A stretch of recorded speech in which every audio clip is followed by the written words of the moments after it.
according to my research, you'll go on to spend some time in Hawaii and Japan in the early part of '86. I know you didn't have a contract with Watts or anything, but was there some kind of process when it came to taking a leave to another territory like that? No, not really. I think Bill, I didn't understand the business very well. You got to understand, I was really new to wrestling. I didn't understand all the inner workings and stuff. So I think, not positive, but I'm sure Bill probably approached me, was sending me over there. Okay, I got It's not like I contacted them. I don't know how they would have contacted me back then, because I wasn't a big Japan guy. A lot of guys love Japan. I was over there probably a dozen times altogether, but it wasn't my favorite place.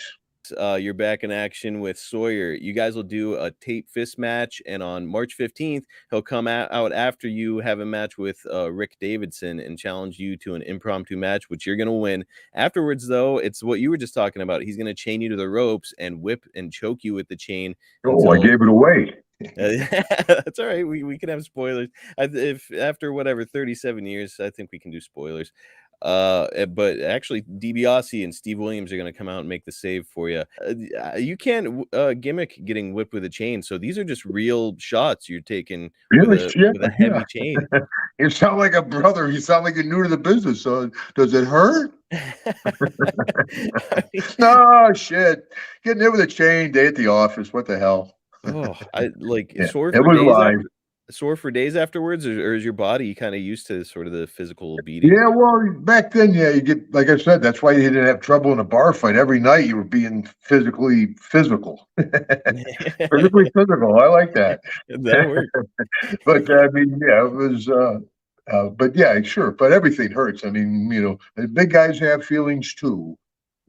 Larger nerve endings. We actually hurt more than most people. I mean, it sounds miserable to get whipped with a chain, but it's going to set up something really great. The company's going to undergo. But before we talk about the great thing that it sets up, I do have to ask: the company's going to undergo a big change at this time, going national and rebranding as the UWF. Jim, what did you think about this huge shift in direction for the company? Well, I think that's right around the time Vince was doing the WrestleMania stuff, right? So 86, it would have been WrestleMania. He's about to do WrestleMania 3. Yeah, so I'm getting ready to leave. Yeah. So, okay. Yeah, I think I was more concerned about what was going on up in New York than I was with the UWF. Oh, you know what? I'm sorry. He's getting ready to do WrestleMania 2. I'm all screwed up. Oh, well, shoot. Yeah. Oh, yeah, but again, that was an office thing that didn't really seem to affect me. I just know that we did that one show up at the Meadowlands with the Gagne's group. Well, I worked with the Road Warriors for the first time. First time I worked with the Warriors at the Meadowlands. That's awesome. And I knew they were trying to form a group to go against Vince. But like I said, back then I was a different cat. I was still partying pretty hard back then. Especially we did the Meadowlands. We're in New York. I took the quickest shower ever, Now, are you going into Manhattan after a night like that? Or no, we went to the hotel.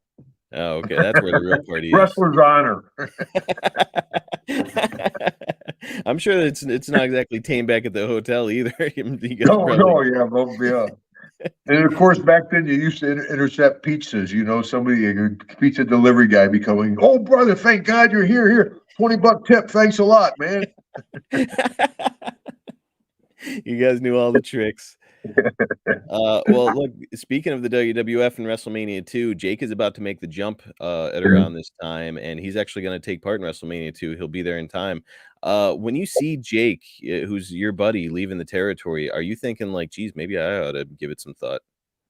No, because when WrestleMania 1, because Vince went around, he was cherry picking all the top guys. WrestleMania 1, he grabbed Dog, so Dog went up there, and as soon as JY went up, boom, that elevated me to the top babyface in Mid-South. And, I had a good weekly guarantee. I bought my first home in Ball, Louisiana.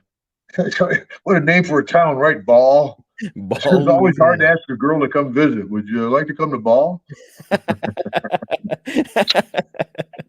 Yeah, it probably didn't go great. No, it's the name of the town. Yeah. But it was right there by Alexandria, Louisiana. It was Central Louisiana. It was So I enjoyed it. I had a good I was top guy down there. My merchandise was doing well. The fans really enjoyed me. I knew the territory. Big jump to go up to New York.